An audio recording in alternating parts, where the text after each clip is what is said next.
บัดนี้เป็นครั้งที่ 43ตรงกับวันที่ 12 มิถุนายน พ.ศ. 2569 ข้าพเจ้าเนื้อพระพรหมเมืองรหัส017ขอเปล่งวาจาสาธยายพุทธมนต์และสาธยายธรรมถวายเป็นพุทธบูชาธรรมบูชาสังฆบูชาและเป็นอาจาริยบูชาแด่องค์หลวงปู่ทวดและหลวงปู่ศิลา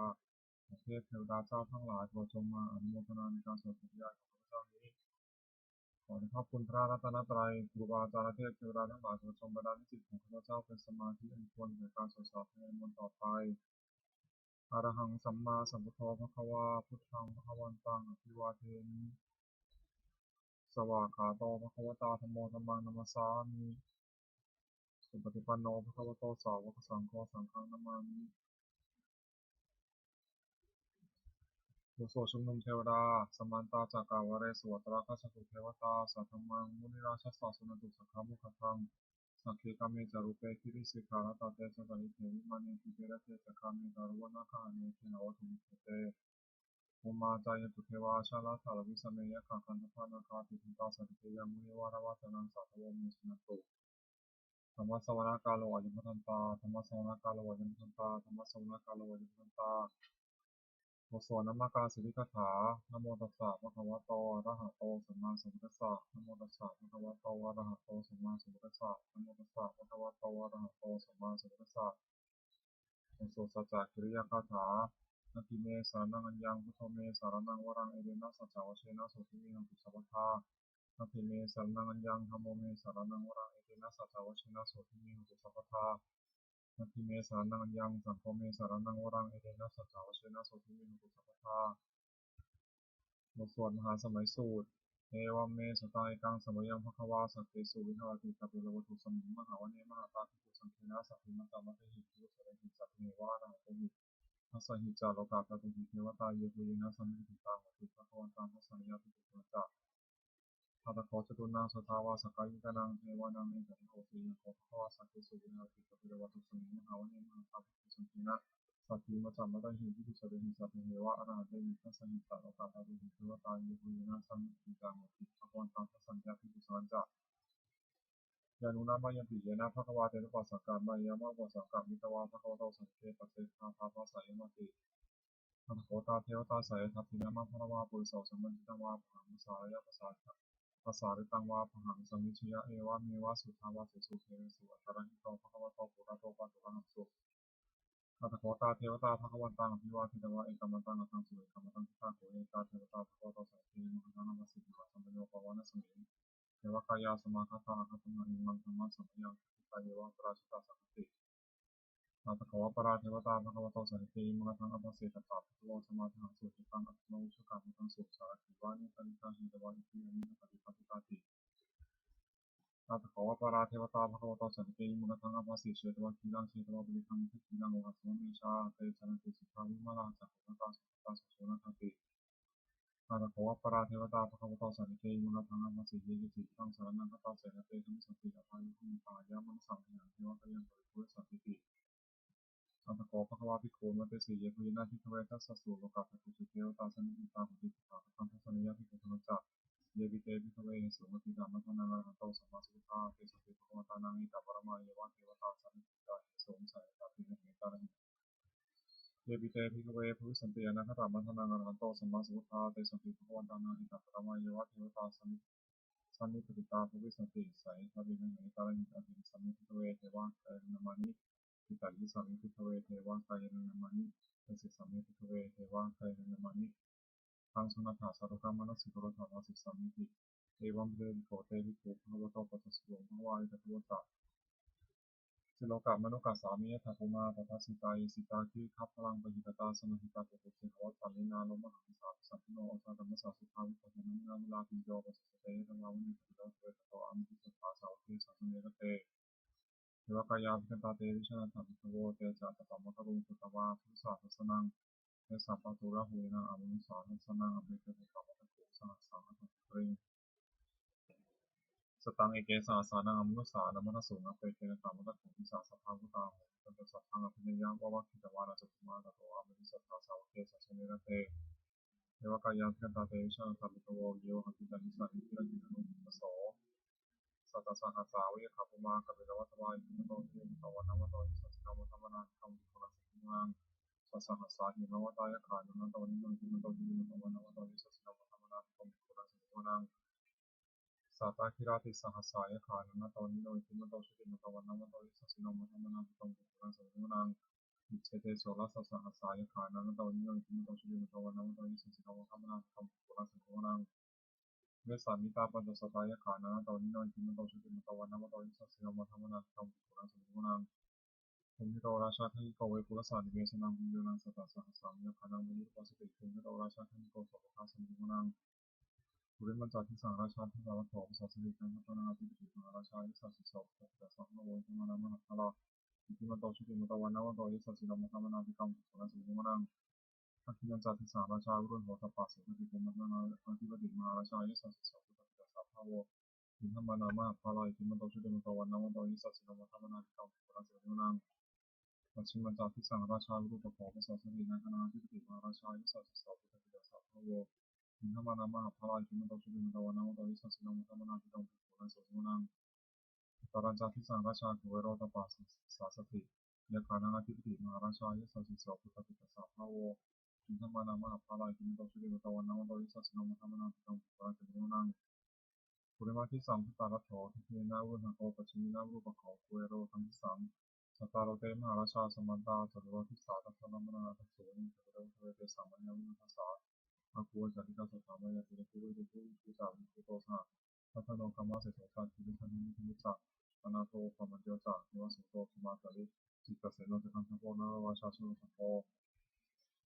อาคูมัจสิโกเจวะติมพโรสุริยวาชาสาเอเตจเนจาราชโนคันทัสสะสหราชุพิโมทัมมนาติกังปุรังสุริมุนังอาคาคูนัมสานาคาเวสาราสหราชการนัมพานาสวาคูปยคาสายติยังนังพัตตาทาสาคูคาเยสัสโนตวันโนนานาโคปุนาสุริมุนังเยนะคาราเชสหัสสาหาติทิทิชาปกิวิสุทธัสสะโหวันหาริสัพเพวนัมชาปตาจิตาสุปนา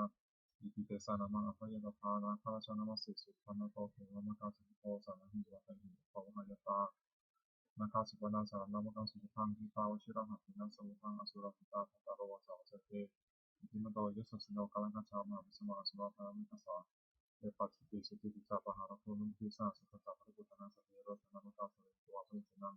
ตาหุปทาอุปาทิเนสุยะธานิทิเตปิปุนังสมิมุนังอาโปเจเทวาปัทวิจาเตชวายโยตถาคมงรุณาวรุณาเทวาสมโมจยิสัสสหมิตากุณากายิกากุเทวายสัสสิโนทัสสิทัสสะทากายาสัพพินาโตอิโนอิติมุตชุติมุตวันนามโตอิสัสสิโนมัทธรรมนาคัมปุนังสมิมุนังเวนทูเทวาสหลิจาสมาจเวยมาจัตสุวัตเทวาจันทมคูปุริตาสุริยสุริสัทวาสุริยมคูปุริตานักขัตตานิปุริเทวาภูมิทวะหกาวสุนังวสุเสโตสัพพะทาบุริโตทัสสิทิทัสสะทากายาสัพพินาโตอิโนอิติมุตชุติมุตวันนามโตอิสัสสิโนมัทธรรมนาคัมปุนังสมิมุนังทักคูสัพพุเทวาชาลมัคคิสิการิวะอริยตาจโรตตาอุมาภุคันิมัสสิโนวรุณาสหธรรมจาจุตาจันเนชตาสุรยาตุจิราภุวะภุวะสาวเนสิโนทัสเสเตทัสสะทากายาสัพพินาโตอิโนอิติมุตชุติมุตวันนามโตอิสัสสิโนมัทธรรมนาคัมปุนังสมิมุนังสมานามาสมานามัสสามนุสุตมังกิทาวุตุสิกาภุวะภุมโนภุสิกาถาภูเนเทวายจาริตาสิโนปาราคามหาปาราคาภุเทวายสัสสิโนทัสเสเตทัสสะทากายาสัพพินาโตอิโนอิติมุตชุติมุตวันนามโตอิสัสสิโนมัทธรรมนาคัมปุนังสมิมุนังสุกาการุมหารุณาโกยคณะสัสสะโอทาตะกันหาบาวกขาภุเทวาวิจักนาสัทธามตาหาราชามิสตาเตมิทัสสิโนภรยานาคาปชโนยุทธศาสตร์ยุสติทัสเสเตทัสสะทากายาสัพพินาโตอิโนอิติมุตชุติมุตวันนามโตอิสัสสิโนมัทธรรมนาคัมปุนังสมิมุนังเทมิยาตุสุตายามาคาตกาจายสัสสิโนสัมภิกาลามาเสถาสุตินามาจาสวานิมานาราริโนอาโกตะโกการานิมิตาทัสเสเตทัสสะทากายาสัพพินาโตอิโนอิติมุตชุติมุตวันนามโตอิสัสสิโนมัทธรรมนาคัมปุนังสมิมุนังสัทเถเตเทวนิกายาสัทเทนะนาตวันนิโนนามานวายนาคัจฉุมิเยจันเยสัตติสาสหะโอทาชาติมุขีลังอุคตินามานาสวังนักขิมุขตานังนาคัมจันทวาสิตาติตังสุปัมมาปรมัตโตจาปุตตาอิทิมโตสาสนังกุโรติโสจัสวะคาสมิมนังสัสสะพมาโลกานังมาพมาปิกิติปปโนชิติมันโตพิสมังกายโยอิสัสโสทัสเสทาอิสราภูปัจเจกวาสวัติโนเตสัจจมัชฌะอาคาหาริโตปริวาริโตเตจะสัพเพวิกเตเสนเทเวสัพพมะเขมราชนาติกามิปัสสะคณะสามิทิยาอิทาคณะธรรมะทุกขาคินังพัทวะโวสมตาปริวาริตาโมมิติตาปินัง อิติตัสสะมาเสโนกันหาสเนลเปสิปานินาตระมังตัสสะนังกัตตวะเนระวังนิถาภาวุโตเมโตทะเลโตสุสุโตตถาโสปฏิภาวติสังฆทวะทิยังวะเสตัสสะพังทิยามะวะคิตวาสุตมาตโตอมฤตสัทธาสาวะเทสัสเนรเตมาสนาภิกขเตวิชาสัพโวเตจาอัตตปะมะกรงสุตวาพุทธศาสนามิตาราทินิปะกัมมุนิสานุมิชิลิมสัพเพวิชิตาสังฆามาภิยติกายสัสสิโนโมทติสังฆปุเตหิสาวกาเตชเนสุตติมาสวดบูชาหลวงปู่ทวดนะโมโพธิสัตวะคันติมยะอิติภควานะโมโพธิสัตวะคันติมยะอิติภควานะโมโพธิสัตวะคันติมยะอิติภควานวโกวาทสำหรับประชาชนสมเด็จพระมหาสมณเจ้ากรมพระยาวชิรยานวโรรสธรรมวิภาคทุกกะคือหมวดสองทำมีบุการามากสองอย่างหนึ่งสติความเลิกได้สองสัมปชัญญะความรู้ตัวทำเป็นโรคบาลคือคุ้มครองโรคสองอย่างหนึ่งฮีริความนายแก่ชายสองอุตบะความเป็นตัวทำให้งามสองอย่างหนึ่งคติความอดทนสองโสรจาความเฉลียวบุคคลหาได้ยากสองอย่างหนึ่งบุพการีบุคคลที่ทำบุพการะก่อนสองกตัญญูกตเวทีบุคคลผู้รู้บุพการะที่ท่านทำแล้วตอบแทนติกาคือหมวดสามรัตนะสามอย่างพระพุทธหนึ่งพระธรรมหนึ่งพระสงฆ์หนึ่งท่านผู้สอนให้ประชาชนประพฤติชอบด้วยกายวาจาใจตามพระธรรมวินัยที่ท่านเรียกว่าพระพุทธศาสนาคือพระพุทธเจ้าสองพระธรรมวินัยที่เป็นคำสอนท่านชื่อพระธรรมสามหมู่ชนที่ฟังคำสอนของท่านแล้วปฏิบัติชอบตามพระธรรมวินัยชื่อพระสงฆ์คุณขอรัตนะสามอย่างพระพุทธเจ้ารู้ดีรู้ชอบด้วยพระองค์ต่อแล้วสอนผู้อื่นให้รู้ตามด้วยพระธรรมย่อมรักษาผู้ปฏิบัติไม่ตกไปในที่ชั่วพระสงฆ์ปฏิบัติชอบตามคำสอนของพระพุทธเจ้าแล้วสอนผู้อื่นให้กระทำตามด้วยอาการที่พระพุทธเจ้าทรงสั่งสอนสามอย่างหนึ่งทรงสั่งสอนเพื่อจะให้ความรู้ยิ่งเห็นจริงในธรรมที่คนทุกคนเห็นสองทรงสั่งสอนมีเหตุมีผลที่ฟังอาจต้องตามเห็นจริงได้สามทรงสั่งสอนเป็นการคือผู้ปฏิบัติตามย่อมได้ประโยชน์โดยสมควรแก่ความปฏิบัติโอวาทของพระพุทธเจ้าสามอย่างหนึ่งเว้นจากทุจริตคือประพฤติชั่วด้วยกายวาจาใจสองประกอบสุจริตคือประพฤติชอบด้วยกายวาจาใจสามทำใจของตนให้หมดจดจากเครื่องเศร้าหมองใจมีโรคประหลงเป็นต้นทุจริตสามอย่างหนึ่งประพฤติชั่วด้วยกายและกายทุจริตสองประพฤติชั่วด้วยวาจาเรียกวจีทุจริตสามประพฤติชั่วด้วยใจเรียกมโนทุจริตกายทุจริตสามอย่างข้าวสารหนึ่งมาช่อหนึ่งประพฤติผิดในกามหนึ่งวจีทุจริตสี่อย่างผู้ที่หนึ่งผู้ส่อเสียดหนึ่งผู้ทำหยาบหนึ่งเพ้อเจ้อหนึ่งมโนทุจริตสามอย่างโลภอยากได้ของเขาหนึ่งมีบาปปองร้ายเขาหนึ่งมีจิตจักรองทำหนึ่งทุจริตสามอย่างนี้เป็นผิดไม่ควรทำควรจะละเสียสุจริตสามอย่างหนึ่งประพฤติชอบด้วยกายและกายสุจริตสองประพฤติชอบด้วยวาจาและวจีสุจริตสามประพฤติชอบด้วยใจและมโนสุจริตกายสุจริตสามอย่างเว้นจากฆ่าสัตว์หนึ่งเว้นจากว่าช่อหนึ่งเว้นจากประพฤติผิดในกามหนึ่งวจีสุจริตสี่อย่างเว้นจากผู้ที่เป็นเว้นจากผู้ส่อเสียดหนึ่งเว้นจากผู้ทำหยาบหนึ่งเว้นจากผู้เพ้อเจ้อหนึ่งมโนสุจริตสามอย่างไม่โลภอยากได้ของเขาหนึ่งไม่มีบาปปองร้ายเขาหนึ่งเห็นชอบตามกองทำหนึ่งสุจริตสามอย่างนี้เป็นกิจควรทำควรประพฤติอกุศลมูลสามอย่างรากเหง้าของอกุศลเนี่ยอกุศลมูลมีสามอย่างคือโลภะอยากได้หนึ่งโทสะที่ตัวทุสาร้ายของหนึ่งโมหะหลงรู้จริงหนึ่งเมื่ออกุศลมูลเหล่านี้โลภะโทสะโมหะก็ดีอยู่แล้วอกุศลอื่นที่ไม่เกิดขึ้นก็เกิดขึ้นที่เกิดแล้วก็จะเริ่มมากขึ้นนั้นก็ละเสียกุศลมูลสามอย่างรากเหง้าของกุศลและกุศลมูลมีสามอย่างคือโลภะไม่อยากได้หนึ่งโทสะที่ตัวทุสาร้ายของหนึ่งโมหะไม่หลงหนึ่ง ถ้ากุศลมูลเหล่านี้อโลภะโทสะโมหะก็ดีมีอยู่แล้วกุศลอื่นที่ไม่เกิดขึ้นก็เกิดขึ้นที่เกิดแล้วก็เจริญมากขึ้นดังนั้นควรให้เกิดในสันดานปฏิเวทสัมบัญญัติคือข้อที่สัตตบุรุษตั้งไว้สามอย่างหนึ่งทานสละสิ่งของของตนเพื่อเป็นประโยชน์แก่ผู้อื่นสองปฏิชาถือบวชเป็นไปเว้นจากเบียดเบียนกันและกันสามมาตาปิตุปทานปฏิบัติมารดาบิดาของตนให้เป็นสุขอัปปนากาปฏิปทาคือปฏิบัติไม่ผิดสามอย่างเพื่อสังวรสำรวมสีหกในปากในหูในกายใจไม่มีร้ายในเวลาชั่วความเสียหายลดต้องพ้นจากรู้ทำอารมณ์ด้วยใจสองโภชเนมัตติตาที่ตัดประมาณในการกินอาหารแต่พอสมควรไม่มากไม่น้อยสามใช้พยัญโยกประกอบความเพียรเพื่อจะชำระใจให้หมดจดจะนอนมากนักบุญกิริยาวัตถุสามอย่าง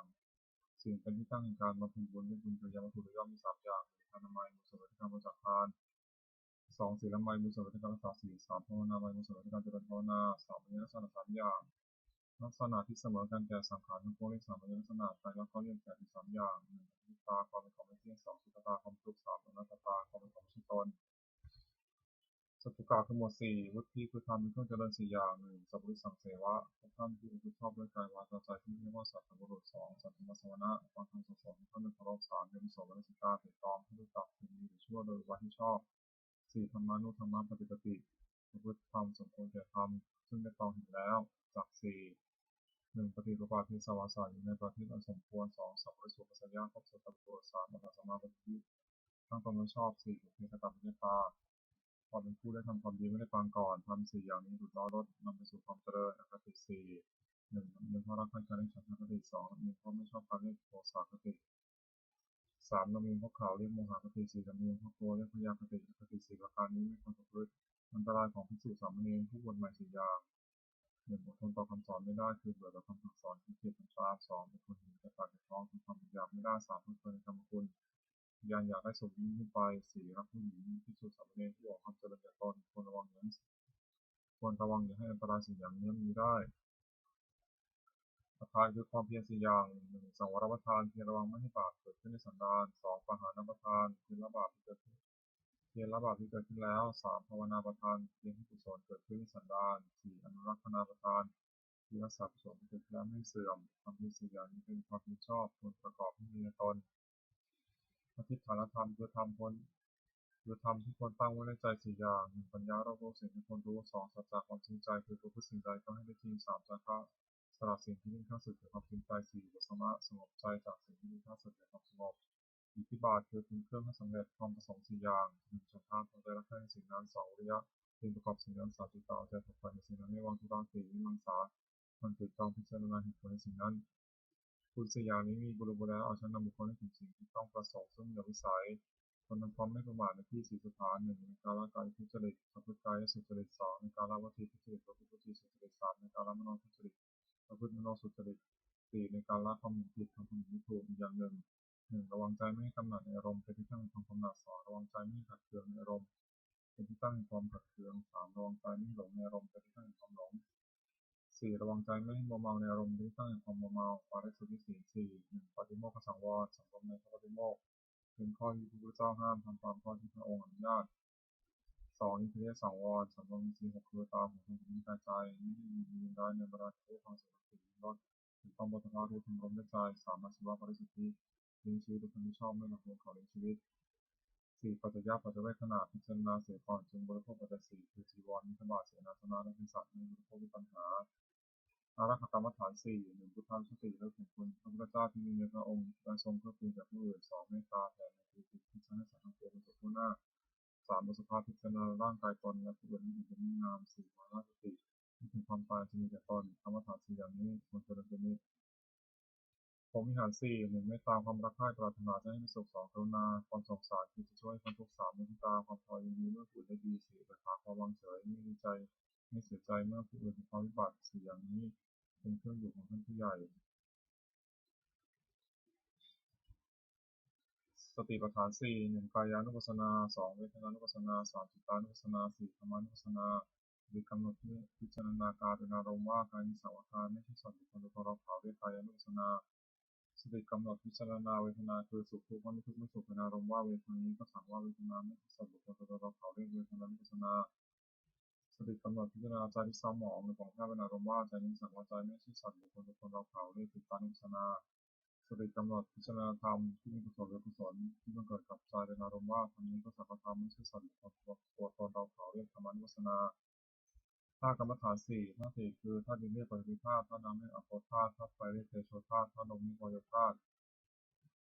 ธาตุอันใดมีลักษณะแข็งแข็งธาตุนั้นเป็นปฐวีธาตุปฐวีธาตุนั้นที่เป็นภายในคือผมขนเล็บฟันหนังเนื้อเอ็นกระดูกเยื่อในกระดูกม้ามหัวใจตับพังผืดไตปอดไส้ใหญ่ไส้น้อยอาหารใหม่อาหารเก่าธาตุอันมีลักษณะเอิบอาบธาตุนั้นเป็นอาโปธาตุอาโปธาตุนั้นที่เป็นภายในคือดีเสลดน้องเลือดเหนียวข้นน้ำชาปริมาณน้ำลายน้ำมูกไขข้อมูดธาตุอันมีลักษณะร้อนธาตุนั้นเป็นเตโชธาตุเตโชธาตุนั้นที่เป็นภายในคือไฟที่ยังกายให้อุ่นไฟที่ยังกายให้โซไฟที่ยังกายให้โดนกระวายไฟที่เผาอาหารที่ย่อยธาตุอันใดมีลักษณะธาตุไปธาตุมาธาตุนั้นเป็นวายโยธาตุวายโยธาตุนั้นที่เป็นภายในคือลมพัดขึ้นเบื้องบนลมพัดลงเบื้องต่ำลมในท้องลมในไส้ลมประจำตัวลมหายใจความกำหนดพิจารณากายนี้ให้เห็นเป็นแต่เพียงธาตุสี่คือดินน้ำไฟลมประชุมกันอยู่ไม่ใช่เราไม่ใช่ของเราเรียกว่าธาตุกรรมฐาน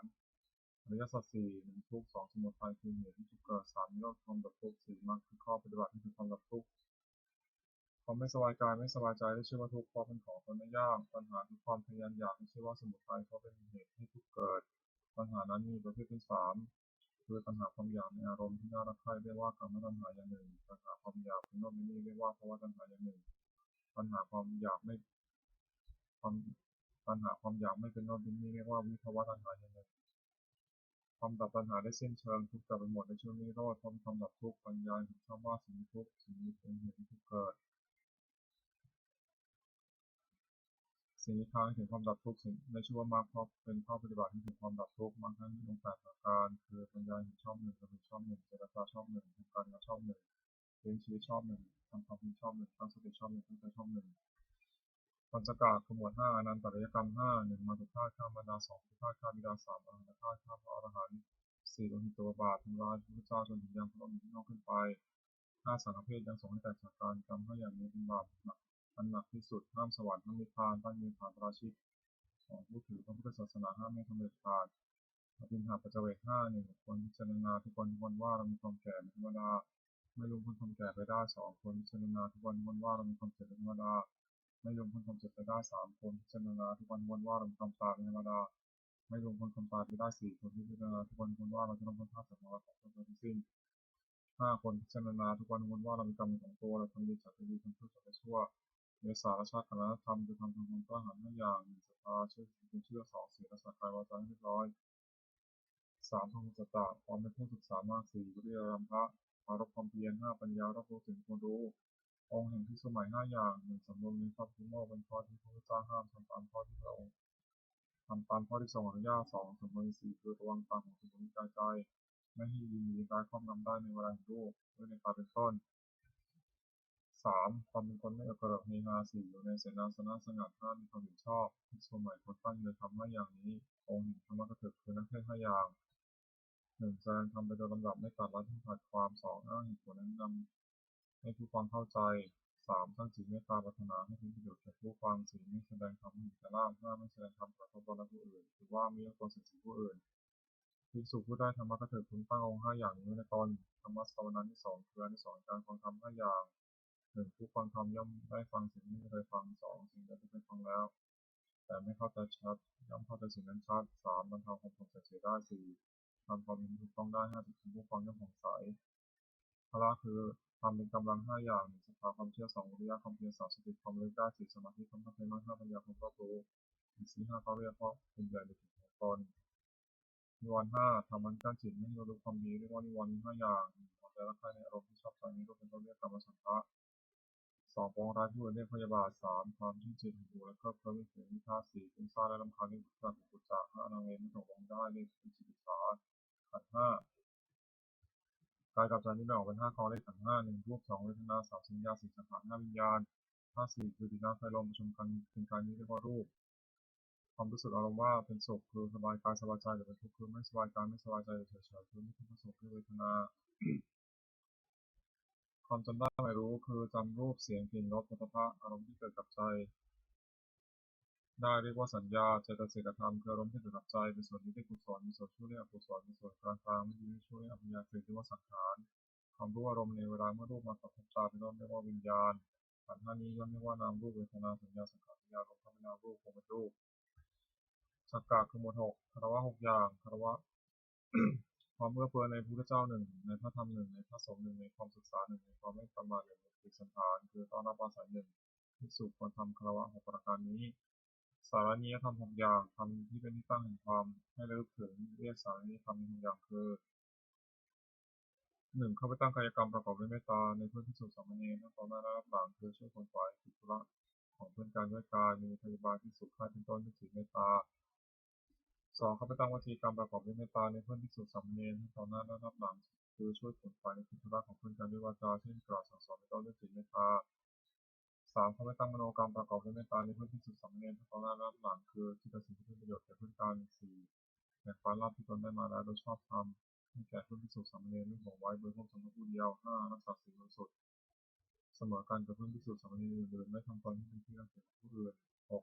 มีความเห็นร่วมกันกับภิกษุสามเณรอื่นๆไม่ว่าจะใครๆทำความผิดกันทำหกอย่างนี้ทำผู้ประพฤติให้เป็นที่รักที่เคารพของผู้อื่นเป็นไปเพื่อความสงเคราะห์กันและกันเป็นไปเพื่อความไม่วิวาทกันและกันเป็นไปเพื่อความพร้อมเพรียงเป็นอันหนึ่งอันเดียวกันอายตนะภายในหกตาหูจมูกลิ้นกายใจอินทรีย์หกเขาเรียกอายตนะภายนอกหกรูปเสียงกลิ่นรสโผฏฐัพพะคืออารมณ์ที่มาถูกต้องกายธรรมคืออารมณ์ที่เกิดกับใจอารมณ์หกเขาเรียก วิญญาณ6อาศัยรูปกระทบตาเกิดความรู้ขึ้นเนื่องจากวิญญาณอาศัยเสียงกระทบหูเกิดความรู้ขึ้นโสตวิญญาณอาศัยกลิ่นกระทบจมูกเกิดความรู้ขึ้นในคณวิญญาณอาศัยรสกระทบลิ้นเกิดความรู้ขึ้นในชีหวิญญาณอาศัยโผฏฐัพพะกระทบกายเกิดความรู้ขึ้นในกายวิญญาณอาศัยธรรมเกิดกับใจเกิดความรู้ขึ้นในมโนวิญญาณสัมผัส6อายตนะภายในมีตาเป็นต้นอายตนะภายนอกมีรูปเป็นต้นจักขุวิญญาณมีจักขุวิญญาณเป็นต้นกระทบการเรียกสัมผัสมีชื่อตามอายตนะภายในเป็น6คือจักขุสัมผัสโสตสัมผัสคานสัมผัสชิวหสัมผัสกายสัมผัสมโนสัมผัสเวทนา6สัมผัสนั้นเป็นปัจจัยให้เกิดเวทนาเป็นสุขบ้างทุกข์บ้างไม่ทุกข์ไม่สุขบ้างมีชื่อตามอายตนะภายในเป็น6คือจักขุสัมผัสสัชาเวทนาโสตสัมผัสสัชาเวทนาคานสัมผัสสัชาเวทนาชิวหสัมผัสสัชาเวทนากายสัมผัสสัชาเวทนามโนสัมผัสสัชาเวทนาธาตุ6 1ปฐวีธาตุคือธาตุดิน2อาโปธาตุคือธาตุน้ำ3เตโชธาตุคือธาตุไฟ4วายโยธาตุคือธาตุลม5อากัสสธาตุคือช่องว่างในกายยัง6ยานธาตุคือความรู้อะไรได้สัตตกะคือหมวด7อปาริหาริยธรรม7อย่างทำไม่พิจารณาความเสื่อมเป็นไปเพื่อความเจริญฝ่ายเดียวชื่อว่าอปาริหาริยธรรม7อย่างคือ1วันประชุมการเนืองนิด2เมื่อประชุมเขาพร้อมเพรียงกันประชุมเมื่อเลิกประชุมเขาพร้อมเพรียงกันเลิกพร้อมเพรียงช่วยกันทำกิจที่2จะต้องทำ3ไม่บัญญัติสิ่งพระพุทธเจ้าไม่บัญญัติขึ้นไม่ขอสิ่งที่พระองค์ทรงบัญญัติไว้แล้วสมาทานศึกษาอยู่ในสิกขาบทตามที่พระองค์ทรงบัญญัติไว้4ภิกษุเราได้เป็นผู้ใหญ่เป็นประธานในสงฆ์เคารพนับถือภิกษุเหล่านั้นเชื่อฟังถ้อยคำของท่าน5ไม่รู้อำนาจแต่ความอยากที่เกิดขึ้น6ยืนอยู่ในเสนาสนะป่า7ตั้งใจอยู่ว่าเพื่อภิกษุสามเณรซึ่งเป็นผู้มีศีลซึ่งยังไม่มุสาอาวาสขอให้มาที่มาแล้วขออยู่เป็นสุขทำ7อย่างนี้ตั้งอยู่ในผู้ใดผู้นั้นไม่มีความเสื่อมเลยมีแต่ความเจริญฝ่ายเดียวอริยทรัพย์7ทรัพย์คือคุณความดีที่มีสันดานอย่างประเสริฐมีอริยทรัพย์มี7อย่างคือ1ศรัทธาเชื่อถือผู้เชื่อ2ศีลและสักกายวาจาให้เรียบร้อย3มีหลีกความละอายต่อบาปทุจริต4โอตตัปปะจะร่วมตัวต่อบาป5พระพุทธเจ้าผมมีคนเคยได้ยินได้ฟังมามากคือจำทรงธรรมและรู้สึกความวิทยามาก6สาขะสอนให้เป็นสิ่งของคนแก่คนทุกคนให้ปาน7ปัญญารับรู้สิ่งที่เป็นประโยชน์และไม่เป็นประโยชน์สัพพุริสธรรม7อย่างธรรมของสัตบุรุษนี่สัพพุริสธรรมมี7อย่างธรรมนิตาความรู้จักเหตุเช่นรู้จักว่าสิ่งนี้เป็นเหตุสุขสิ่งนี้เป็นเหตุทุกข์2อัฏฐัญญุตาคนผู้รู้จักผลที่รู้จักว่าสุขเป็นผลแห่งเหตุนี้ทุกข์เป็นผลแห่งเหตุนี้3อัฏฐัญญุตาความผู้รู้จักผลว่าเราว่าโดยชาติตระกูลมีทรัพย์สมบัติยศศักดิ์สมบัติบริวารความรู้และคุณธรรมเพียงเท่านี้และประพฤติตนให้สมควรแก่ที่ไม่อยู่อย่างไร4มัตตัญญูตาคนผู้รู้จักประมาณในการแสวงหาเรื่องลี้ชีวิตแต่โดยทางที่ชอบและรู้จักประมาณในการบริโภคแบบพอควร5การญุตาความเป็นผู้รู้จักการเวลาสมควรในอันประกอบกิจนั้นๆ6ปริสัญญุตาความเป็นผู้รู้จักประชุมชนและกิริยาที่ต้องประพฤติต่อประชุมชนนั้นๆว่ามูลนิธิเข้าไปหาจะต้องทำกิริยาอย่างนี้จะต้องพูดอย่างนี้เป็นต้น7ปุคละปรปรัญญุตาความเป็นผู้รู้จักเรื่องบุคคลว่าผู้นี้เป็นคนดีคนพบผู้นี้เป็นคนไม่ดีเป็นคนพบเป็นต้นสัพพุริสธรรมมี7อย่าง1สัตตบุรุษประกอบด้วยธรรม7ประการคือมีศรัทธามีความละอายต่อบาปมีความกลัวต่อบาปเป็นคนที่ได้ฟังมากเป็นคนมีความเพียรเป็นคนมีสติมั่นคงเป็นคนมีปัญญา2จะปรึกษาสิ่งใดกับใครๆก็ไม่ปรึกษาเพื่อจะเบียดเบียนตนและผู้อื่น3จะคิดสิ่งใดก็ไม่คิดเพื่อเบียดเบียนตนและผู้อื่น4จะพูดสิ่งใดก็ไม่พูดเพื่อจะเบียดเบียนตนและผู้อื่น5จะทำสิ่งใดก็ไม่ทำเพื่อจะเบียดเบียนตนและผู้อื่น6มีความเห็นชอบมีเห็นว่าทำดีและดีช่วยชอบเป็นต้น7ให้ทานโดยเคารพคือเลือกควรแก่ของที่ตัวให้และผู้รับทานนั้นไม่ทำอากาศดุดทิ้งเสียโพชง7 1สติความระลึกได้2ธรรมวิจยะความสอดส่องธรรม3วิริยะความเพียร4ปิติความมีใจ5ปัสสติความสงบใจและอารมณ์6สมาธิความตั้งใจมั่น7อุเบกขาความวางเฉยเรียกตามประเภทว่าสติสัมโพชฌงค์ไปโดยลำดับจนถึงขั้นอุเบกขาสัมโพชฌงค์อัตถกะคือหมวด8โลกธรรม8ธรรมที่ครอบงำโลกสัตว์โลกอยู่และสัตว์โลกย่อมเป็นไปตามธรรมนั้นเรียกว่าโลกธรรมนั้นมี8อย่างคือนิราบ1ไม่มีนิราบ1ยศ1ไม่มียศ1ทาน1สังสาร1สุข1ทุกข์1ในโลกธรรม8ประการนี้อย่างใดอย่างหนึ่งเกิดขึ้นคนพิจารณาว่าสิ่งนี้เกิดขึ้นแล้วแต่เราก็แต่ว่ามันไม่เที่ยงเป็นทุกข์มีความแปรปรวนเป็นธรรมดาควรรู้ตามที่เป็นจริงอย่าให้มันครอบงำจิตได้คืออย่ายินดีในส่วนที่ปรารถนาอย่ายินร้ายในส่วนที่ไม่ปรารถนาลักษณะตัดสินธรรมวินัย8ประการทำเราใดเป็นไปเพื่อความกำหนัดย้อมใจ1เป็นไปเพื่อความประกอบทุกข์1เป็นไปเพื่อความสะสมความกิเลส1เป็นไปเพื่อความอยากใหญ่1เป็นไปเพื่อความไม่สันโดษยินดีด้วยของมีอยู่1คือมีนี้แล้วอยากได้นั่น1 เป็นไปเพื่อความทุกข์ทีด้วยหมู่คณะหนึ่งเป็นไปเพื่อความเกียจคร้านหนึ่งเป็นไปเพื่อความยุ่งยากหนึ่งคำเหล่านี้พึงรู้ว่าไม่ใช่ธรรมไม่ใช่วินัยไม่ใช่คำสอนของพระศาสดาคำเหล่าใดเป็นไปเพื่อความคลายกำหนัดหนึ่งเป็นไปเพื่อความปราศจากทุกข์หนึ่งเป็นไปเพื่อความไม่ประสงค์ความกิเลสหนึ่งเป็นไปเพื่อความอยากอันน้อยหนึ่งเป็นไปเพื่อความสันโดษยินดีด้วยของมีอยู่หนึ่งเป็นไปเพื่อความสงัดหนึ่งเป็นไปเพื่อความเพียรหนึ่งเป็นไปเพื่อความเลี้ยงง่ายหนึ่งคำเหล่านี้พึงรู้ว่าเป็นธรรมเป็นวินัยเป็นคำสอนของพระศาสดามรรคมีองค์หนึ่งสมาธิิปัญญาเห็นชอบคือเห็นอริยสัจสี่สองสัมมาสังกัปปะโดยชอบคือดำริจะออกจากกรรมหนึ่งดำริในอันไม่พยาบาทหนึ่งดำริในอันไม่เบียดเบียนหนึ่งสามสัมมาวาจาเจรจาชอบคือเว้นจากวจีทุจริตสี่สัมมากัมมันตะทำการงานชอบคือเว้นจากกายทุจริตสามห้าสัมมาชีวะเลี้ยงชีวิตชอบคือเว้นจากความเลี้ยงชีวิตโดยทางที่ผิดหกสัมมาวายามะเลี้ยงชอบคือเพียรในที่สี่สถานเจ็ดสัมมาสติระลึกชอบคือระลึกในสติปัฏฐานทั้งสี่แปดสัมมาสมาธิตั้งใจไว้ชอบคือเจริญทั้งสี่ในองค์มรรคทั้งแปดนั้นเห็นชอบดำริชอบสงเคราะห์เข้าในปัญญาสิกขาวาจาชอบการงานชอบวิชีพชอบสงเคราะห์เข้าในศีลสิกขาเพียรชอบระลึกชอบตั้งใจไว้ชอบสงเคราะห์เข้าในจิตสิกขานวากาคือหมวดเก้ามละคือหมวดที่เก้าอย่างโปรดหนึ่งลบหลู่บุญหนึ่งวิสยาหนึ่งปัญญาหนึ่งมายาหนึ่งมรรคบวชหนึ่งทุกคนหนึ่งมีความปรารถนาละมุกหนึ่งทุกหนึ่งทัศกะคือหมวดสิบอกุศลกรรมหมวดสิจะเป็นกายกรรมคือทำด้วยกายสามอย่างปาณาติบาตทำชีวิตสายให้ตกล่วงคือฆ่าสัตว์สองอธินาทานที่เราสิ่งของที่เจ้าของไม่ได้ให้ด้วยการขโมยสามการมีสุชาจารคือพิธีกรรมแต่เป็นวิธีกรรมคือทำด้วยวาจาสี่อย่างสี่ที่สาวาทุเทศห้าพิสนาวาจาผู้สอบเก็บหกปรุษาวาจาผู้คำหยาบเจ็ดสัมภปนาปะพุทธเจ้าจะเป็นมโนกรรมคือทำด้วยใจสามอย่างแปดอภิชาโลภเยอะได้ของเขาเก้าปฏิบัติของได้เขาสี่ที่จะครองทำกรรมสิบอย่างนี้คือทางหลับไม่ควรดำเนินกุศลกรรมบทสิบจะเป็นกายกรรมสามอย่างหนึ่งปานาติปตาเวรมณีเว้นจากทำชีวิตสัตว์ตกล่วงสองอธินาทนาเวรมณีเว้นจากเจ้าสิ่งของที่เจ้าของไม่ได้ให้ด้วยการขโมยสามการมีสุนัขจาราเวรมณีเว้นจากประพฤติผิดในกามจัดเป็นวจีกรรมคือทำด้วยวาจาสี่อย่างสี่มุสาวาทาเวรมณีเว้นจากพุทธเทศห้าปิสุนัยยาวาจายาเวรมณีเว้นจากพูดส่อเสียดหกปรุสัยยาวาจายาเวรมณีเว้นจากพูดคำหยาบเจ็ดสัมภปราปะสัมภปราปาเวรมณีเว้นจากพูดเพ้อเจ้อจัดเป็นมโนกรรมคือทำด้วยใจสามอย่างแปดอนัตติชาโลกไม่โลภอยากได้ของเขาเก้าอภยาบาทไม่พยาบาทมองได้เขาสิบสมาธิิชอบทำคองธรรมกรรมสิบอย่างนี้เป็นธรรมบุญคุณดำเนินบุญกริยาทุกสิบอย่างหนึ่งทานามัยบุญเสวยด้วยการบริจาคทานสองศีลไมัยบุญเสวยด้วยการรักษาศีลสามภาวนาไมัยบุญเสวยด้วยการเจริญภาวนาสี่ปัจจยานามัยบุญเสวยด้วยการประพฤติธรรมชนแก่ผู้ใหญ่ห้าวิยาวัจจะไมัยบุญเสวยด้วยการช่วยคนฝ่ายในที่ชอบหกปฏิทานามัยบุญเสวยด้วยการให้ส่วนบุญเจ็ดปัตตานิโมทนาไมัยบุญเสวยด้วยการอนุโมทนาส่วนบุญแปดธรรมสวนัยบุญเสวยด้วยการฟังธรรมเก้าธรรมะเทศนาไมัยบุญเสวยด้วยการแสดงธรรมสิบพิธีชุกรรมการทำความดีตรงทำที่บรรพชิตควรพิจารณาในเนืองสิบอย่างหนึ่งบรรพชิตควรพิจารณาในเนืองว่าวันนี้เราไม่ได้จากที่หัดแล้วอาการกิริยาใดๆของสมณะเราต้องทำอาการกิริยานั้นๆสองบรรพชิตควรพิจารณาในเนืองว่าความเป็นชีพของเรานั้นไม่ผู้อื่นเราควรทำตัวให้เขาเรียนง่ายสามบรรพชิตควรพิจารณาในเนืองว่าการกายวาจาอย่างอื่นที่เราจะต้องทำให้ดีขึ้นไปกว่านี้ยังมีอีกไม่ใช่เพียงเท่านี้สี่บรรพชิตควรพิจารณาในเนืองว่าตัวของเราเองติเตียนตัวของเราเองมีสิ่งได้หรือไม่ห้าบรรพชิตควรพิจารณาในเนืองว่าผู้เคยควรแล้วติเตียนเราโดยสิ่งใดหรือไม่หกบรรพชิตควรพิจารณาในเนืองว่า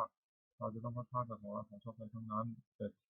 บรรพชิตควรพิจารณาในเนืองว่าเรามีกรรมเป็นของตัวเราทำดีจากที่ดีทำชั่วจากที่ชั่วแปดบรรพชิตควรพิจารณาในเนืองว่า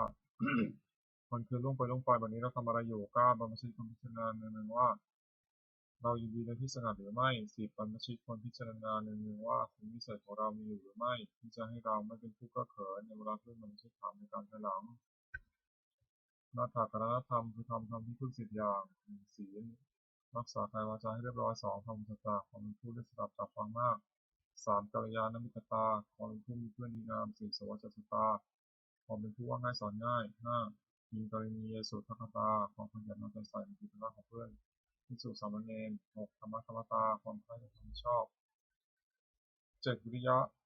เพียรเพื่อจะละความชั่วเพื่อความดีแปดสันโดษยินดีด้วยพระนุ่งผ้าห่มอาหารนอนที่นั่งระยาตามมีจำได้เก้าสติจำการที่ทำจำการที่ได้ทำและคำที่พูดแล้วแม้นานได้สิบปัญญารอบรู้ในกองสังขารตามจริงเป็นอย่างไรคาถาวัตถุคือถ้าคำที่คนพูดสิ่งอย่างหนึ่งอภิชักถาถ้าคำที่ชักนำให้เกิด ถ้อยคำที่ชักนำให้มีความปรารถนาน้อย 2. สันตุติกถาถ้อยคำที่ชักนำให้สันโดษยินดีด้วยปัจจัยตามมีตามได้ 3. ปวิเวกถาถ้อยคำที่ชักนำให้สงัดกายสงัดใจ 4. อสังสังฆกถาถ้อยคำที่ชักนำให้รักคนด้วยหมู่ 5. วิทยารัมภกถาถ้อยคำที่ชักนำให้ปรารภความเพียร 6. ศีลกถาถ้อยคำที่ชักนำให้ตั้งอยู่ในศีล 7. สมาธิกถาถ้อยคำที่ชักนำให้ทำใจให้สงบ 8. ปัญญากถาถ้อยคำที่ชักนำให้เกิดปัญญา 9. วิมุตติกถาถ้อยคำที่ชักนำให้ทำใจให้พ้นจากกิเลส 10. วิมุตติญาณทัศนกถาถ้อยคำที่ชักนำให้เกิดความรู้ความเห็นในธรรมที่ใจพ้นจากกิเลส อนุสติคืออารมณ์ผลระลึก10 ประการ 1. พุทธานุสติระลึกถึงคุณของพระเจ้า 2. ธรรมานุสติระลึกถึงคุณของพระธรรม 3. สังฆานุสติระลึกถึงคุณของพระสงฆ์ 4. ศีลานุสติระลึกถึงศีลของตน 5. จาคานุสติระลึกถึงทานที่ตนบริจาคแล้ว 6. เทวตานุสติระลึกถึงคุณที่ทำบุคคลให้เป็นเทวดา 7. มรณสติระลึกถึงความตายที่จะมาถึงตน 8. กายคตาสติระลึกทั่วไปในกายให้เห็นว่าไม่งามน่าเกลียดโสโครก 9. อานาปานสติตั้งสติกำหนดลมหายใจเข้าออก 10. อุปสมานุสติระลึกถึงคุณพระนิพพานซึ่งเป็นที่ระงับกิเลสและกองทุกข์ปกิณกะคือหมวดเบตเตเลตอุปกิเลสคือโทษเครื่องสมอง16 อย่าง 1. อภิชฌาวิชวะโลภะละโมบไม่สม่ำเสมอคือเพ่งเล็งความเพ่งเล็ง 2. โทสะร้ายกาจ 3. โภทะโกรธ 4. ปานะหะถูกโกรธไว้ 5. มัคคาลบหลู่คุณท่าน 6. ปราศาสตีเสมอคือยกโทษเทียมท่าน 7. อิสาริษยาคือเห็นเขาได้ดีคนอยู่ไม่ได้ 8. มัชริยะตนี 9. มายามัญญาคือเจ้าเล่ห์ 10. สัพพยะโอ้อวด 11. ธรรมะหัวดื้อ 12. สารัมภะแข่งดี 13. มานะถือตัว 14. อธิมานะดูหมิ่นท่าน 15. มัทธะโมเมา 16. ปมาทะเลินเล่อโพธิปักขิยธรรม 37 ประการสติปัฏฐาน 4. สัมมาปัฏฐาน 4. อิทธิบาท 4. อินทรีย์ 5. พละ 5. โพชฌงค์ 7. มรรคมีองค์ 8. ที่ปฏิบัติจตุกะกรรมกิเลสคือกรรมเครื่องสมอง4 อย่าง 1. ปาณาติบาตทำชีวิตสัตว์ให้ตกโลก 2. ทินาทานเกี่ยวสิ่งของที่เจ้าของไปได้ให้ด้วยการขโมย 3. กาเมสุมิจฉาจารทำผิดในกรรม 4. มุสาวาทพูดเท็จกรรม4 อย่างนี้นักปราชญ์ไม่สรรเสริญเลยอบายมุขคือเหตุเครื่องชิบหาย4 อย่าง 1. ความเป็นนักเลงหญิง 2. ความเป็นนักเลงสุรา 3. ความเป็นนักเลงเล่นการพนัน 4. ความขโมยชั่วเป็นมิตรข้อ 4 ประการนี้ไม่ควรประกอบทิฏฐิธรรมิกถประโยชน์คือประโยชน์ในปัจจุบัน4 อย่าง 1. บุพานะสัมปทาถึงพร้อมด้วยความหมั่นในการประกอบกิจเครื่องเลี้ยงชีวิตก็ดีในการศึกษาเรียนก็ดีในการทำธุระหน้าที่ของตนก็ดี 2. อรัตถสัมปทาถึงพร้อมด้วยการรักษาคือรักษาทรัพย์ที่แสวงหามาได้ด้วยความหมั่นไม่ให้เป็นอันตรายก็ดีรักษาการงานของตนไม่ให้เสื่อมเสียไปก็ดี 3. กัลยาณมิตรตาความมีเพื่อนเป็นคนดีไม่คบคนชั่ว 4. สมาชีวิตาความมีชีวิตตามสมควรแต่กำลังทรัพย์ที่หาได้ไม่ให้ฝืดเคืองนักไม่ให้ฟูมไฟนัก 3. ปรายิกถประโยชน์คือประโยชน์ภายหน้า4 อย่าง 1. ศรัทธาสัมปทาถึงพร้อมด้วยศรัทธาคือเชื่อสิ่งที่ควรเชื่อเช่นเชื่อว่าทำดีได้ดีทำชั่วได้ชั่วเป็นต้น 2. ศีลสัมปทาถึงพร้อมด้วยศีลคือรักษากายวาจาด้วยความดีไม่มีโทษ 3. จาคะสัมปทาถึงพร้อมด้วยการบริจาคทานถึงการเฉลิมสุขให้แก่ผู้อื่น 4. ปัญญาสัมปทาถึงพร้อมด้วยปัญญารู้จักบาปบุญคุณโทษประโยชน์ไม่ใช่ประโยชน์เป็นต้นวิตาปฏิรูปคือคนที่มี4 จำพวก 1. คนปอกลอก 2. คนมีแต่พูด 3. คนหัวกระจก 4. คนชักชวนในทางที่หายคน4 จำพวกนี้ไม่ใช่มิตรแต่เป็นคนที่มิตรไม่ควรคบ 1. คนปอกลอกมีลักษณะ 4. 1. ที่เราจะได้ฝ่ายเดียว 2. เสียน้อยที่น้อยได้มาก 3. ไม่มีใครแก่ตัวจึงต้องอดทนเพื่อน 4. คบเพื่อนเพื่อเห็นแก่ประโยชน์ของตัว 2. คนมีแต่พูดมีลักษณะ 4. 1. เก็บเอาของลูกแม่มาปราศัย 2. อ้างเอาของที่ไม่มีมาปราศัย 3. สงเคราะห์ด้วยสิ่งหาประโยชน์ไม่ได้ 4. ออกปากไม่ได้ 3. คนหัวกระจกมีลักษณะ 4. 1. จะทำชั่วก็คล้อยตาม 2. จะทำดีก็คล้อยตาม 3. ต่อหน้าว่าสรรเสริญ 4. รับหลังพระนินทา 4. คนชักชวนในทางที่ผิดในลักษณะ 4. ชักชวนดื่มน้ำเมา 2. ชักชวนที่กลางคืน 3. ชักชวนให้มัวเมาในการเล่น 4. ชักชวนเล่นการพนันมิตรแท้4 จำพวก 1. มิตรมีอุปการะ 2. มิตรร่วมสุขร่วมทุกข์ 3. มิตรได้ประโยชน์ 4. มิตรมีความรักใคร่มิตร4 จำพวกนี้เป็นมิตรแท้ควรคบ 1. มิตรมีอุปการะมีลักษณะ 4. 1. ป้องกันเพื่อนผู้ประมาทแล้ว 2. ป้องกันทรัพย์สมบัติของเพื่อนผู้ประมาทแล้ว 3. เมื่อมีภัยเป็นที่พึ่งทำนับได้ 4. เมื่อมีธุระช่วยออกทรัพย์ให้เกินกว่าที่ออกปาก 2. เป็นรูปสูงบนพรมมีลักษณะ 4. 1. ขยายความรักของตนแก่เพื่อน 2. มีความรักของเพื่อนไม่แพร่พาย 3. ไม่ละทิ้งยอมวิบัติ 4. แม้ชีวิตขาดสละแทนได้ 3. มีแนบประโยชน์มีลักษณะ 4. 1. ห้ามไม่ทำความชั่ว 2. แนะนำให้ตั้งอยู่ในความดี 3. ให้ฟังสิ่งที่ยังไม่เคยฟัง 4. บอกทางสอนให้ 4มิตรมีความรักใคร่มีลักษณะ4 1ทุกข์ด้วย2ถูกด้วย3ต้องเถียงคนอื่นที่ติเตียนเพื่อน4รับรองคนที่ถูกส่งเสริมเพื่อน3ข้าวัตถุ4อย่าง1พาลให้ต่อสิ่งของตนแก่ผู้อื่นทุกคนให้พาล2ปิยวาจาเจรจาวาจาที่อ่อนหวาน3มัจฉจริยาเป็นผู้สิ่งที่เป็นประโยชน์แก่ผู้อื่น4สมานตตาความเป็นคนมีตนเสมอไม่ถือตัวคุณทั้ง4อย่างนี้มีเครื่องยึดเหนี่ยวจิตใจของผู้อื่นไว้ได้สุขของเครื่องหัตถ์4อย่าง1สุขเกิดจากความมีทรัพย์2สุขเกิดจากการจ่ายทรัพย์บริโภค3สุขเกิดจากความไม่ต้องเป็นหนี้4สุขเกิดจากประกอบการงานที่ปราศจากโทษความปรารถนาของบุคคลในโลกที่สมหมายด้วยยาก4อย่าง1ขอสมบัติจงเกิดมีแก่เราโดยตามที่ชอบ2ขอยศจงเกิดมีแก่เรากับญาติพวกพ้อง3ขอเราจงรักษาอายุให้ยืนนาน4เมื่อสิ้นชีพแล้วขอเราจงไปบังเกิดในสวรรค์ทำเป็นเหตุให้สมหมายมีอยู่4อย่าง1ศรัทธาสัมปทาถึงพร้อมด้วยศรัทธา2ศีลสัมปทาถึงพร้อมด้วยศีล3จาคะสัมปทาถึงพร้อมด้วยบริจาคทาน4ปัญญาสัมปทาถึงพร้อมด้วยปัญญาตระกูลนั้นมั่งคั่งสะบั้นอยู่นานไม่ได้เพราะสถาน4หรือไม่แสวงหาพัสดุที่หายแล้ว2ให้บูรณะพัสดุที่ค้ำค่า3ไม่รู้จักประมาณในการบริโภคสมบัติ4ทั้งสตรีหรือบุรุษศีลให้เป็นแม่เรือนพ่อเรือนผู้หวังจะดำรงตระกูลควรยศถา4ประการที่เสีย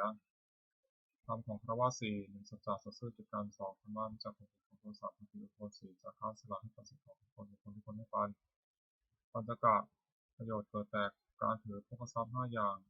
แสวงหาโภคทรัพย์ได้ในทางที่ชอบแล้ว1มีตัวมารดาบิดาบุตรภรรยาบาปพระให้สุข2เลี้ยงเพื่อนฝูงให้สุข3บำบัดอันตรายที่เกิดเหตุแต่เหตุต่างๆ4ทำพลี5อย่างคือกอไก่ยาติพีสงเคราะห์ญาติขอไข่ยาติพีต้อนรับแขกขอควายถูกพระเพทพี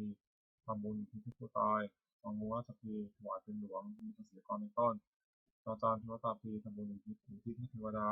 5บริจาคทานในสมณพราหมณ์ผู้ประพฤติชอบ4 5 1ปาณาติปาตาเวรมณีเว้นจากทำชีวิตสัตว์ตกล่วงไป2อธินาทนาเวรมณีเว้นจากเอาสิ่งของที่เจ้าของไม่ได้ให้ด้วยการขโมย3กาเมสุมิจฉาจาราเวรมณีเว้นจากประพฤติผิดในกาม4มุสาวาทาเวรมณีเว้นจากพูดเท็จ5สุราเมรยมัชฌัปปมาทฐานาเวรมณีเว้นจากดื่มน้ำเมาคือสุราและเมลัยอันเป็นที่ตั้งความประมาท4 5ประการนี้เพื่อหัดโทรศัพท์เป็นนิดมิจฉาวนานิชาคือการค้าขายไม่ชอบธรรม5อย่าง1ค้าขายเครื่องประหาร2ค้าขายมนุษย์3ค้าขายเป็นสำหรับข้าผู้เป็นอาหาร4ค้าขายน้ำเมา5ค้าขายยาพิษการค้าขาย5อย่างนี้เป็นข้อห้ามอุบาสกไม่ให้ประกอบสมบัติของอุบาสก5ประการ1ประกอบด้วยศรัทธา2มีศีลบริสุทธิ์3ไม่ถือมงคลตื่นข่าวคือเชื่อกรรมไม่ใช่มงคล4ไม่แสวงหาเขตบุญนอกพุทธศาสนา5บำเพ็ญบุญแต่ในพุทธศาสนาอุบาสกพึงตั้งอยู่ในสมบัติ5ประการและเว้นจากวิบัติ5ประการซึ่งวิปริตจากสมบัตินั้นชักกะที่6 1ปุรธิมทิที่เบื้องหน้ามารดาบิดา2สักขิมทิที่เบื้องขวาอาจารย์3บัชชิมทิที่เบื้องหลังบุตรภรรยา4อุตรทิที่เบื้องซ้ายมิตร5หิคิมทิที่เบื้องต่ำบ่า6อุปริมทิที่เบื้องบนสมณพราหมณ์1ปุรธิมทิที่เบื้องหน้ามารดาบิดาบุตรพึงบำรุงด้วยสถาน5 1ท่านได้เรียนมาเล่นท่านตอบ2ทำกิจของท่าน3ดำรงวงศกุล4ทุกตนคนรับทรัพย์มรดก5เมื่อท่านล่วงลับไปแล้วทำบุญอุทิศให้ท่านมารดาบิดาได้รับบำรุงชีวิตย่อมรับความบุญเป็นสถาน5 1ห้ามไม่ทำความชั่ว2ให้ตั้งอยู่ในความดี3ให้ศึกษาศิลปวิทยา4ทำวิทยาที่สมควรให้5มอบทรัพย์ให้ในสมัย2ทักษิณทิศที่เบื้องขวาอาจารย์10ถึงบำรุงด้วยสถาน5 1ลุกขึ้นยืนรับ2เมื่อเข้าไปยืนเขารับใช้3ไม่เชื่อฟัง4ด้วยศรัทธา5ด้วยเรียนศิลปวิทยาและเคารพอาจารย์ได้รับบำรุงชนิดแล้วย่อมรับข้อ4ด้วยสถาน5 1นิยมดี2ให้เรียนดี3บอกเสียต่อให้สิ้นเชิงไม่ปิดบังอำพราง4ยกย่องให้ปรากฏในเพื่อนฝูง5ทำความป้องกันในที่ทั้งหลายคือจะไปที่ทางไหนก็ไม่อดอยาก3ปัจฉิมทิศที่เบื้องหลังภรรยาสามีพึงบำรุงด้วยสถาน5 1ด้วยยกย่องนับถือว่าเป็นภรรยา2ด้วยไม่ดูหมิ่น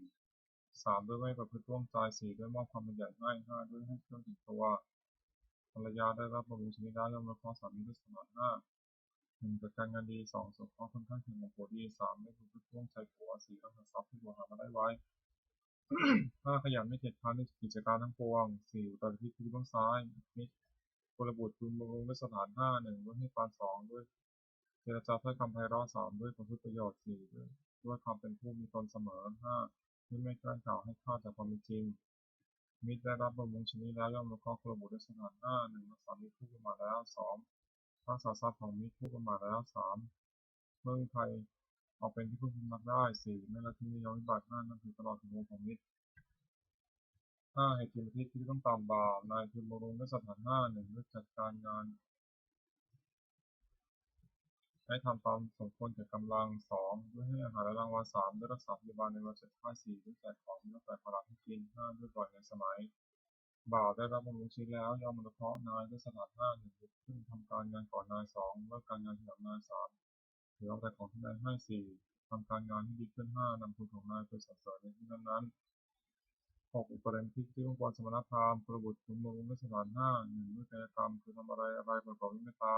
2. ด้วยวจีกรรมคือพูดอะไรประกอบด้วยเมตตา 3. ด้วยมโนกรรมคิดอะไรประกอบด้วยเมตตา 4. ด้วยความเป็นผู้ไม่ปิดประตูคือไม่ได้ห้ามเข้าบ้านเรือน 5. ด้วยให้อนุสทานสมณพราหมณ์ได้รับบำรุงชีวิตแล้วย่อมอนุเคราะห์กุลบุตรด้วยสถาน 6. 1. ห้ามไม่กระทำความชั่ว 2. ให้ตั้งอยู่ในความดี 3. อนุเคราะห์ด้วยน้ำใจงาม 4. ให้ได้ฟังสิ่งที่ไม่เคยฟัง 5. ทำสิ่งที่เคยฟังแล้วให้แจ่ม 6. บอกทางสวรรค์ให้อบายมุขคือเหตุเครื่องชิบหาย 6. 1. ดื่มน้ำเมา 2. เที่ยวกลางคืน 3. เที่ยวดูไปเล่น 4. เล่นการพนัน 5. ผู้ช่วยเป็นมิตร 6. ติดค้างทำการงาน 1. ดื่มน้ำมันมีโทษ 6. 1. เสียทรัพย์ 2. ของการทะเลาะวิวาท 3. เกิดโรค 4. ต้องผิดเพี้ยน 5. ไม่รู้จะตาย 6. พรกำลังปัญญา 2. เที่ยวกลางคืนมีโทษ 6. 1. ชื่อว่าไม่รักษาตัว 2. ชื่อว่าไม่รักษาลูกเมีย 3. ชื่อว่าไม่รักษาทรัพย์สมบัติ 4. เป็นที่ระบายของคนทั้งหลาย 5. มักถูกใส่ความ 6. ได้ความลำบากมาก 3. เที่ยวดูการเล่นมีโทษตามวัตถุที่ดู 6. 1. รำที่ไหนเป็นที่นั่ง 2. ขับร้องที่ไหนเป็นที่นั่ง 3. ดีด 4. ตีกลองที่ไหนเป็นที่นั่ง 4. เสพาที่ไหนเป็นที่นั่ง 5. เพลงที่ไหนเป็นที่นั่ง 6. เปิดเทอมที่ไหนเป็นที่นั่ง 4. เล่นการพนันมีโทษ 6. 1. เมื่อชนะย่อมก่อเวร 2. เมื่อแพ้ย่อมเสียทรัพย์ที่เสียไป 3. ทรัพย์ย่อมชิบหาย 4. ไม่มีใครช่วยถือถ้อยคำ 5. เป็นที่หมิ่นประมาทของเพื่อน 6. ไม่มีใครประสงค์จะแต่งงานด้วย 5. คบคนชั่วเป็นมิตรมีโทษตามบุคคลที่คบ 6. 1. นำให้เป็นนักเลงการพนัน 2. นำให้เป็นนักเลงเจ้าชู้ 3. นำให้เป็นนักเลงเหล้า 4. นำให้เป็นคนลวงเขาด้วยหมวกปลอม 5. นำให้เป็นคนลวงเขาซึ่งหน้า 6. นำให้เป็นคนหัวไม้ 6. เกียรติค้านทำการงานมีโทษ 6. 1. มักให้อ้างว่าหนาวนักแล้วไม่ทำการงาน 2. มักให้อ้างว่าร้อนนักแล้วไม่ทำการงาน 3. มักให้อ้างว่าเวลาเย็นแล้วไม่ทำการงาน 4. มักให้อ้างว่ายังเช้าอยู่แล้วไม่ทำการงาน 5. มักให้อ้างว่าหิวนักแล้วไม่ทำการงาน 6. มักให้อ้างว่าขาดแคลนนักแล้วไม่ทำการงานผู้หวังความเจริญด้วยโภคทรัพย์ถึงเป็นเหตุเครื่องชิบหายของการนี้เสียปฏิภณคาถายาเทวตาสันติวิหาราวาสินีปุเปทะเลพุทธิทะเลแต่หินหินธรรมะธรรมินาพวันตุปุชิตาโสถิกรณเตทาวิหารามันทะเลเถราสมัชชานมคาสติโกสารามิกาธนาปฏิวัสกาคามาเตเสานิธมาอิสราสัพพานุพุตาสุขิตาพุทธเตสาราผู้ชายเยปิจาอันทสัมภวาสังเสนชาตาธรรมวปปาติกานิยานิกังธรรมวรังปฏิจเตสัพพิทุปัสสะโตตุสังยัง พระตุจิราสตันธโมธรรมธราสัมภาสังโฆตุธรรมควะธัญญะเจหิตายะจะอันเนรคตุสันโมสัพพิธรรมจาริโนวุฒิสัพพะยามะธรรมเออริภาวิเตปัสสนาหุตุสัพพิปานิโนพุทธสัสสเนสัมมาทรังโมวิชันโตกาลเทวโวสุตุวุฒิภวยะสัตตังสมิทังดุเมธานิมาตาปิตาจาตชังนิจังรักติปุตตังเอวังธรรมเนาราชโนราชังรักตุสัพพทาเทวตาอุโยชนะคาถาทุกขปตาจินทุกขาพิยปตาจินพิยาสุขปตาจินโสกาหุตุสัพเพตินันิโนเอตาวตาจานิสัมปตังบุญสัพพทังสัพพิเทวานุมตุสัพพะสัมปเตสิทธิยาทานังทัคตุสัพพยะสีรังรักตุสัพพทาภาวนาพิจตังตุขัตตุเทวตาคาตาสมงคลคาถาโหตุสัพพังสมงคารังรักตุสัพพเทวตาสัมพุทธานุภาเวนะโสติโนตุนิรันตรังโหตุสัพพังสมงคารังรักตุสัพพเทวตาสัมพุทธานุภาเวนะโสติโนตุนิรันตรังโหตุสัพพังสมงคารังรักตุสัพพเทวตาสัมพุทธานุภาเวนะโสติโนตุนิรันตรังสัพเพพุทธาภรปัตตาปัจเจกานันเตยพลังอหันตานันจาเตชนะนักขวัตวิสัสโสสัพเพพุทธาภรปัตตาปัจเจกานันเตยพลังอหันตานันจาเตชนะนักขวัตวิสัสโสสัพเพพุทธาภรปัตตาปัจเจกานันเตยพลังอหันตานันจาเตชนะนักขวัตวิสัสโสสัพเพพุทธาภรปัตตาปัจเจกานันเตยพลังอหันตานันจาเตชนะนักขวัตวิสัสโสสัพเพพุทธาภรปัตตาปัจเจกานันเตยพลังอหันตานันจาเตชนะนักขวัตวิสัสโสสัพเพพุทธาภรปัตตาปัจเจกานันเตยพลังอหันตานันจาเตชนะนักขวัตวิสัสโสสัพเพพุทธาภรปัตตาปัจเจกานันเตยพลังอหันตานันจาเตชนะนักขวัตวิสัสโสสัพพิพุทธาภรปัตตาปัจเจกานันเตพลังอหันตานันจาเตชนะนักขมัทัมิสัพโสสัพพิพุทธาภรปัตตาปัจเจกานันเตพลังอหันตานันจาเตชนะนักขมัทัมิสัพโสหมดแผ่เมตตาให้ตนเองหาสิ่งที่ตรงนี้ขอให้ข้าพเจ้ามีความสุขหาไม่ทุกข์ของนี้ขอให้ข้าพเจ้าปราศจากความทุกข์หาเวรของนี้ขอให้ข้าพเจ้าปราศจากเวรหาพยาบาทของนี้ ขอให้พระเจ้าประสักอันตรายทั้งปวงสุขีพลังบริหารนี้ขอให้พระเจ้าจงมีความสุขกายสุขใจรักษากายวาจาใจให้พ้นจากทุกข์ทั้งปวงเถิดบทสวดแผ่เมตตาให้สรรพสัตว์ทั้งหลายสรรพสัตว์ทั้งหลายที่ไม่ถูกเกิดเจ็บตายด้วยกันทั้งหมดสิ้นเวลาของตู่จงเป็นสุขเถิดอย่าได้มีเวรแก่กันและกันเลยทั้งพยาบาทของตู่จงเป็นสุขเถิดอย่าได้ผิดเบียดซึ่งกันและกันเลยอันนี้ทางของตู่จงเป็นสุขเถิดอย่าได้มีความทุกข์กายทุกข์ใจเลยสุขีพลังบริหารตู่จงมีความสุขกายสุขใจรักษาตนให้พ้นจากทุกข์ทั้งสิ้นเถิดบทแผ่เมตตาอุทิศสัพเพสัตตาสัตตาของตัวเวลาสุขชีวิโนขอสัตว์ทั้งหลายอย่าได้มีเวรแก่กันและกันเลยจงเป็นผู้ดำรงชีพอยู่ประสบทุกข์มาเถิดตังบุญยังพลังมหาสัตว์ทั้งทีข้าตุเตขอสัตว์ทั้งหลายจงได้เสวยผลบุญที่พระเจ้าได้กำลังทิ้งไปมาต่อไปแล้วนั้นเถิดขอที่ส่งนั้นขอที่ส่งแห่งผลบุญกุศลนี้จงเป็นสัพพะสิริมงคลแก่พระเจ้าและข้าปลอดภัยจากทุกโศกโรคภัยอันตรายทั้งปวงไม่มีแหล่งรายได้สุจริตมั่นคงเป็นสมาชิกชอบธรรมคำว่าไม่มีอย่างยากจนขอให้ที่มีพระเจ้าขอให้พระเจ้ามีสัมมาทิฏฐิตั้งมั่นในคำสอนในองค์สมเด็จพระสัมมาสัมพุทธเจ้าดำรงอยู่ในความดีงามตลอดกาลนานอีกทั้งขอเทพเทวดาทั้งหลายผู้ได้อนุโมทนาสาธุการในบุญกุศลนี้โปรดประสิทธิ์ประสาทพรน้ำส่งในองค์ภาพมงคลไปสู่วัตถุมงคลของพระพุทธเจ้าบนมหายาลงกุศิลารวมถึงวัตถุมงคลทั้งปวงที่ศักดิ์สิทธิ์อำนวยที่จะสร้างขึ้นให้เปลี่ยนโดยพุทธานุภาพเทวานุภาพและฤทธานุภาพศักดิ์สิทธิ์อำนวยผลให้สิริมงคลแก่ผู้ครอบครองและบูชาทุกการเทิน